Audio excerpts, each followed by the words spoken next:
Baik anak-anak, kita lanjutkan pertemuan kita kali ini dengan pembahasan perkembangbiakan generatif pada tumbuhan.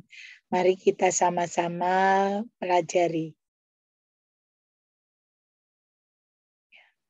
Perkembangbiakan secara generatif pada tumbuhan.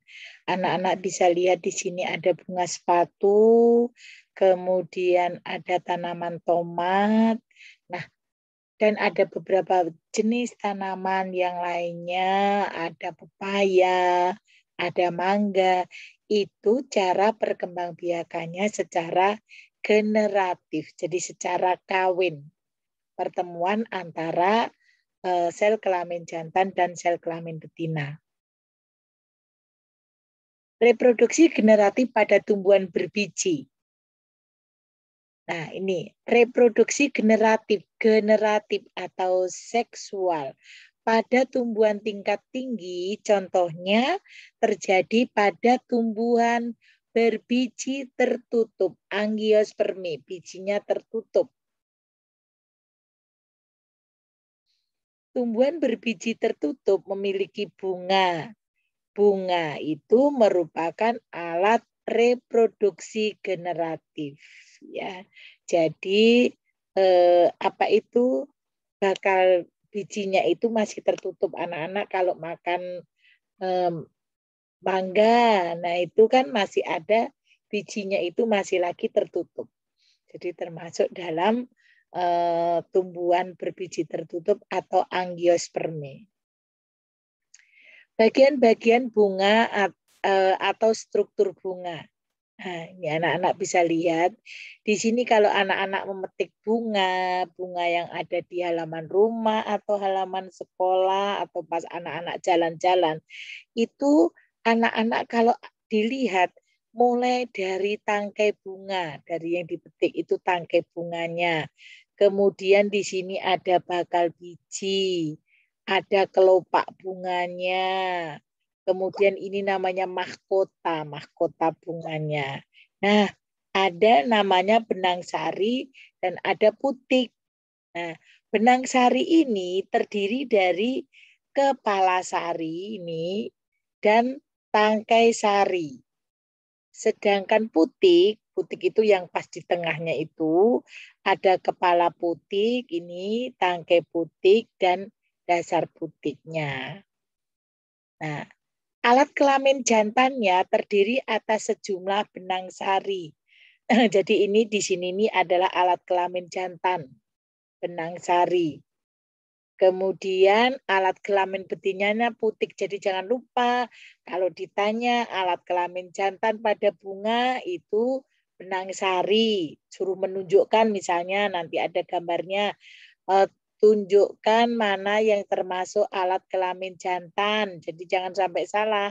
Jadi menunjuknya harus benang sari. Entah kepala sarinya atau tangkai sarinya. Ini termasuk alat kelamin jantan. Kalau alat kelamin betina, ya putik ini, atau kepala putik, atau tangkai putik, atau dasar putik, ini adalah alat kelamin betina yang tersusun atas bakal buah ovarium di sini ini, kemudian tangkai putik stilus dan kepala putik stigma.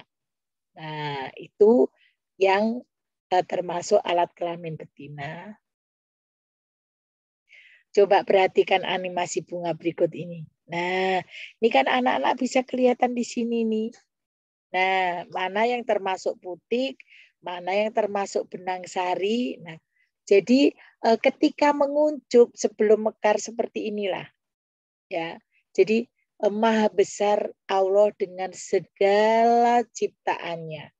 Dengan berbagai macam bunga, dengan berbagai macam buah yang mempunyai cara reproduksi yang berbeda-beda. Oke, sekarang pembentukan sel kelamin jantan dan betina. Bagaimana cara pembentukannya? Di dalam ruang sari terdapat sel induk mikrospora diploid. Sel induk mikrospora membelah secara meiosis dan menghasilkan 4 sel mikrospora haploid. Jadi anak-anak kan kemarin kita sudah belajar tentang pembelahan meiosis dan mitosis. Nah, ini di sini nih. Ini pertama dari sel inti generatif, inti vegetatif, ini sel mikrospora. Oke, jadi ruang sari di sini, kepala sari, sel induk mikrospora diploid dalam ruang sari. Kemudian terjadi pembelahan meiosis dari 2 menjadi 4. Kemudian 4 sel mikrospora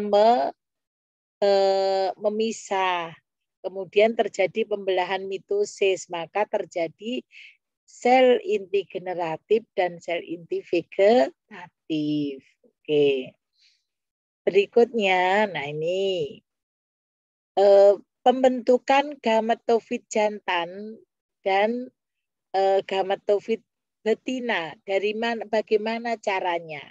Ini dari bunga tadi mempunyai sel induk. Sel induk. Kemudian dia mengalami pembelahan secara meiosis. Kalau meiosis kan ada meiosis 1, ada meiosis yang kedua. Kemudian setelah mengalami pembelahan meiosis, maka dia akan mengalami pembelahan mitosis. Sehingga terbentuk inti vegetatif dan inti generatif. Kemudian butir serbuk sarinya dari serbuk sari jantan. Kepala sari membuka, butir serbuk sari dilepaskan. Jadi butir serbuk sarinya dilepaskan sehingga akan terjadi nanti yang namanya pembuahan. Bagaimana untuk gametofit betina? Nah, sama di sini. Bakal buah, bakal biji, sel induk, megaspora. Nah, ini di sini. Kemudian terjadi pembelahan secara meiosis menjadi 4 megaspora. Kemudian 3 megaspora mati. Berarti hanya 1 megaspora yang berkembang. Akhirnya terjadi pembelahan mitosis. Nah, mitosis tahap 1, mitosis tahap 2, mitosis tahap 3, akhirnya sampailah pada inti polar. Menjadi sel telur atau gametofit betina. Begitulah cara Tuhan menciptakan pembelahan pada tumbuhan pun sebegitu rincinya. Sama dengan pembelahan pada manusia. Perkembangan manusia pada janin kemarin yang sudah kita pelajari. Ada pembelahan secara mitosis dan pembelahan selnya secara meiosis. Oke. Selalu bersyukur, selalu melaksanakan perintahnya karena kita sudah diberikan yang terbaik. Berikutnya, bakal buah merupakan tempat terdapatnya bakal biji.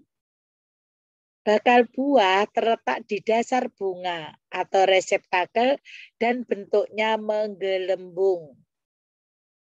Di dalam bakal biji terdapat sel telur yang merupakan gamet betina.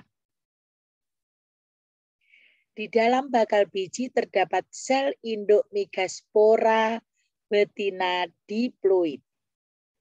Sel induk megaspora bermeiosis menghasilkan 4 sel haploid. Nah, ini contohnya. Jadi tadi dari sel induk megaspora, meiosis menjadi 4 sel haploid. Ini sel megaspora yang 3 hilang. Yang 1 mengalami pembelahan lagi secara mitosis. 2 menjadi 4, 4 menjadi 8. Nah, kemudian jadi ini.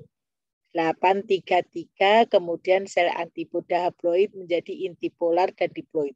Inilah perkembangbiakan pada tumbuhan berbiji.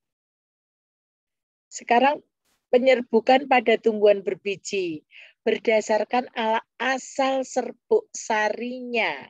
Penyerbukan itu dapat dibagi menjadi 3, yaitu 1 penyerbukan sendiri atau autogami, 2 penyerbukan tetangga atau geitonogami, yang ketiga penyerbukan silang atau alogami.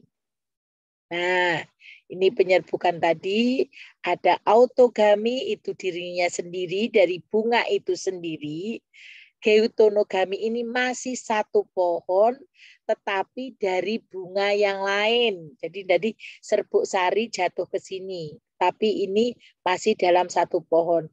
Tapi kalau alogami itu sudah dari apa itu, bunga yang sama, tetapi lain. Maksudnya lain itu ada dua bunga. Kalau ini kan maksudnya satu tumbuhan, ini maksudnya ada dua tumbuhan, gitu ya. Kalau hibridogami atau bastar ini yang sejenis atau varietas. Tuh, jadi sudah tidak sama lagi bunganya. Kalau ini kan sama nih anak-anak, lihat ini ya. Ini kan tiga ada serbuk sari kepala putih. Kalau yang ini kan enggak. Jadi ingat, autogami itu sendiri pada bunga itu sendiri. Kalau geutonogami itu dengan satu pohon tetapi dengan bunga yang lain. Kalau alogami itu satu jenis tetapi berbeda tanaman tetapi masih satu jenis, ya. Kemudian hibridogami. Oke. Baik anak-anak, semoga bermanfaat. Anak-anak sudah tahu bagaimana cara penyerbukan, bagaimana cara penanaman tumbuh-tumbuhan, baik yang berbiji, strukturnya dari tumbuhan tersebut. Anak-anak tolong dipahami, mudah-mudahan bermanfaat. Sampai di sini dulu pertemuan kita. Nanti kita akan lanjutkan dengan bab-bab yang lainnya tentang tumbuhan. Oke, kita akhiri dulu dan sampai ketemu pada pokok-pokok bahasan berikutnya. Sampai jumpa dan salam sukses sehat selalu. Sampai ketemu.